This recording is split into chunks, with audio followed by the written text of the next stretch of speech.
Senhor presidente, senhoras e senhores senadores, telespectadores da TV Senado, ouvintes que nos acompanham pela Rádio Senado, internautas que nos seguem pelas redes sociais, eu queria aqui lamentar a tragédia ocorrida com o jornalista pernambucano Alexandre Farias, vítima de uma bala perdida no último sábado em Caruaru, cidade onde nasceu e trabalha como apresentador de um telejornal local. No sábado à noite, ele estava saindo do seu plantão na emissora quando, por infortúnio, se viu no meio de um confronto entre policiais e assaltantes. Uma das balas disparadas pelos criminosos atingiu a cabeça do jornalista, que agora está em coma induzido em situação crítica no Hospital Regional do Agreste. Na verdade, senhor presidente, Alexandre Farias não é uma vítima do desconforto, como recentemente foi classificada de maneira extremamente infeliz a situação da violência em Pernambuco. Ele é vítima dessa guerra civil que está tragando o Estado para um completo caos, sem que haja reação efetiva do governo local para pôr fim a essa terrível matança que ocorre diariamente nas ruas de todos os municípios pernambucanos. Já chega a 4.000 o número de assassinatos ocorridos somente nos 8 primeiros meses deste ano. Isso é mais do que qualquer guerra que esteja acontecendo nesse momento no mundo. Portanto, é um número extremamente avassalador no sentido de nos deixar profundamente preocupados com a segurança da população no nosso Estado. Ou seja, em aproximadamente 8 meses, são 4.000 assassinatos que aconteceram. 17 homicídios por dia. Pasmem, isso leva Pernambuco a ultrapassar o estado de São Paulo em números absolutos no ranking de mortes violentas, ainda que o nosso estado tenha uma população 4 vezes menor do que a população de São Paulo. Hoje, 1% de todos os homicídios que acontecem no mundo acontecem em Pernambuco. Quero repetir aqui para que as pessoas tenham a noção da gravidade desse quadro. 1% dos assassinatos que acontecem no mundo acontecem esses assassinatos em Pernambuco. Portanto, é uma situação de verdadeira calamidade pública. E diante desse campo de guerra em que se transformaram as ruas do Estado, o governo, infelizmente, ainda assiste a tudo de maneira inerte. Ontem à noite, no bairro de Boa Viagem, uma área nobre na zona sul do Recife, 2 homens foram mortos dentro de um carro em que os assassinos, logo em seguida, atearam fogo para carbonizar os corpos. Isso tudo perto de uma rua extremamente movimentada, a 300 metros da praia, bem próximo ao maior shopping center da cidade. Em Caruaru, onde no sábado o jornalista Alexandre Farias foi baleado, eu aqui já me referi, o número de homicídios este ano já supera aqueles registrados em todo o ano de 2014. Repetindo, em Caruaru, maior cidade do interior do estado, o número de assassinatos acontecidos até agora, 8 meses dessa estatística, já supera o número de assassinatos acontecidos em todo o ano passado, em todo o ano de 2014, perdão. Estamos vivendo uma situação de tremenda calamidade em Pernambuco, onde todos os esforços do governo do Estado têm se mostrado insuficientes para conter a criminalidade e meter freios nessa crescente onda de violência que assombra os pernambucanos. Até o fim de 2017, a expectativa é de que 6 mil seres humanos tenham perdido a vida em Pernambuco, nessa guerra em que parte expressiva das vítimas é de cidadãos e cidadãs inocentes. E isso para falar somente de assassinatos, porque quando citamos outros tipos de crimes, como roubos e especialmente estupros, o quadro é ainda mais dantesco. É preciso que o governo do Estado assuma o fracasso nessa área, em vez de, como tem feito alguns assessores totalmente despreparados, zombar da inteligência dos pernambucanos, quando dizem, por exemplo, que Paris é mais violenta do que o Recife, porque esse secretário nunca foi assaltado em Recife, mas foi assaltado em Paris. Certamente em Recife anda protegido nos carros oficiais. É um escárnio que nos toma todos por idiotas. Não quero aqui deixar de reconhecer que o governador Paulo Câmara tem particularmente se empenhado para resolver o problema. Nesses próximos dias teremos a contratação de milhares de novos policiais que vão trabalhar em áreas estratégicas, mas é inegável também que ele é muito mal assessorado nessa área e as suas políticas não têm surtido qualquer efeito que atenda o interesse da população. Portanto, é absolutamente imperioso que ele reconheça e registre o fracasso da sua política de segurança pública e tente construir, inclusive com a participação da sociedade, de especialistas nessa área, e uma área onde Pernambuco, inclusive, dispõe de quadros extremamente bem preparados, e tente construir essa alternativa em vez de ficar buscando tapar o sol com a peneira.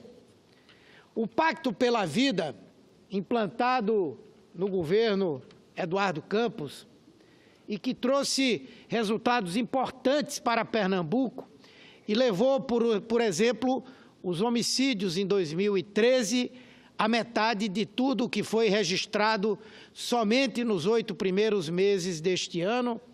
O Pacto pela Vida ruiu. Ele está absolutamente desfigurado, falido, não cumpre mais o seu papel. Portanto, trata-se de agora buscarmos construir uma nova política, um novo modelo de segurança pública, e quem tem que fazer isso é o governo do Estado, é o governador em especial.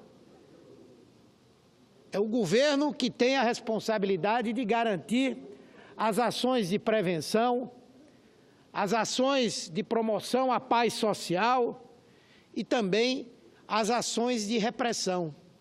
Hoje, o nosso Estado, lamentavelmente, senhor presidente, é terra de ninguém, onde em praticamente todas as cidades do interior já houve algum tipo de assalto a bancos e caixas eletrônicos, chegando ao ponto em que o Banco do Brasil, por exemplo, que é o banco que dispõe do maior número de agências no interior, se recusa a reconstruir as agências que foram explodidas pela ação de grupos organizados que muitas vezes chegam em bandos, fecham as entradas da cidade, fecham ruas e, a partir dali, explodem as agências. E como muitas agências já foram fechadas por conta disso, eles passaram a atacar agora os carros de transporte de valores. Já são vários trabalhadores da área de segurança mortos por emboscadas realizadas pelas quadrilhas que trabalham com roubo de bancos e que explodem esses automóveis e, a partir dali, levam o dinheiro que aí está. As pessoas mais pobres são as que são mais prejudicadas, porque, como as agências deixaram de existir nos seus locais de moradia, eles são obrigados a viajar para cidades maiores, gastar com o transporte e já consumir tudo que tem necessidade naquela própria cidade maior, porque receiam voltar para casa com dinheiro, já que os assaltantes também atuam nas estradas, especialmente na BR-104, que conduz à cidade de Santa Cruz do Capibaribe e ao polo de confecções. Então, são centenas e centenas de ônibus e muitos já foram assaltados também. E é por isso que nós estamos na defesa de que seja implantado um novo modelo, de novas ideias, e que o governador do Estado precisa assumir a liderança dessa discussão, ter um papel mais proativo, em vez de somente reagir quando casos escabrosos, como os desse fim de semana, em que 41 pessoas foram assassinadas, ocorrem. É lamentável ver um Estado com o potencial de Pernambuco destroçado pela criminalidade. As pequenas cidades que têm a sua economia geralmente mobilizada pelos pagamentos do Bolsa Família, dos benefícios de prestação continuada ou da aposentadoria dos seus moradores, como agora esses moradores estão viajando para outra cidade para comprar, para receber seu dinheiro e comprar os gêneros que necessitam, a economia desses municípios está começando a entrar numa situação de fracasso também.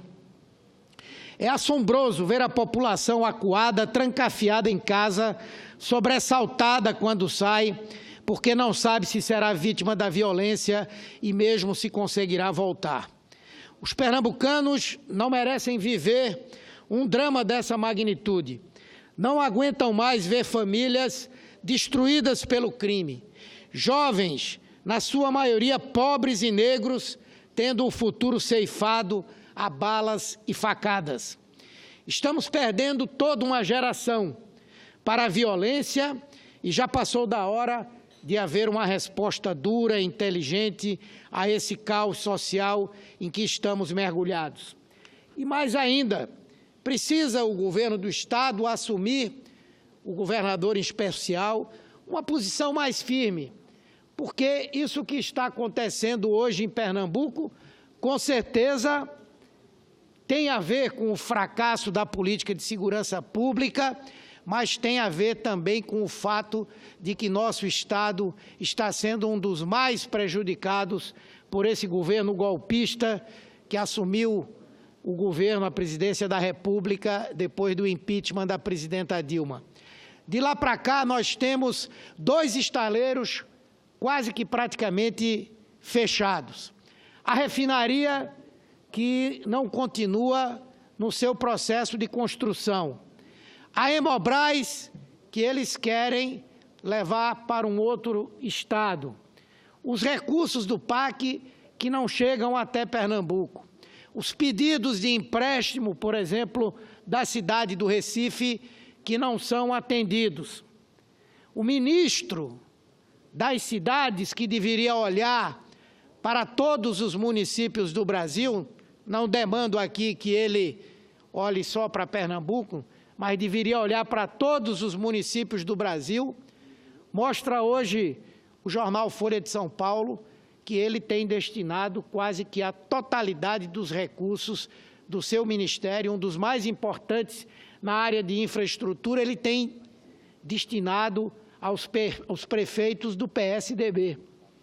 Então, o governador precisa dizer alto e bom som, como nós estamos dizendo aqui. Pernambuco, que durante os governos de Lula e Dilma passou a ser visto pela primeira vez de acordo com o seu potencial, hoje é visto pelo governo golpista, apesar de estarem lá 4 ministros de Pernambuco, que se juntar todos não dá um. Mas estão lá 4 ministros e o nosso Estado sofrendo com a falta de investimento, sofrendo com a falta de liberação de recursos, sofrendo com o impedimento de que o Estado tenha acesso a empréstimos e, ao mesmo tempo, também nenhuma ajuda na área de segurança.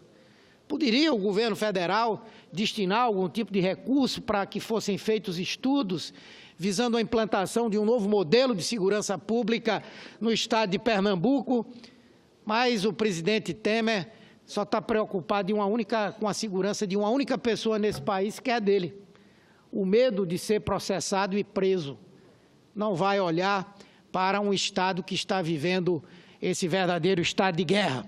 Então, senhor presidente, eu vou concluir aqui o meu pronunciamento para que outros parlamentares e outras parlamentares possam se manifestar, mas quero deixar registrado aqui o meu protesto, a minha cobrança ao governo do estado de Pernambuco, ao governo Temer, para que olhem pelo nosso estado, para que nós não fiquemos mergulhados aí numa verdadeira guerra civil não declarada que tem ceifado a vida de tantas pessoas. Muito obrigado, senhor presidente.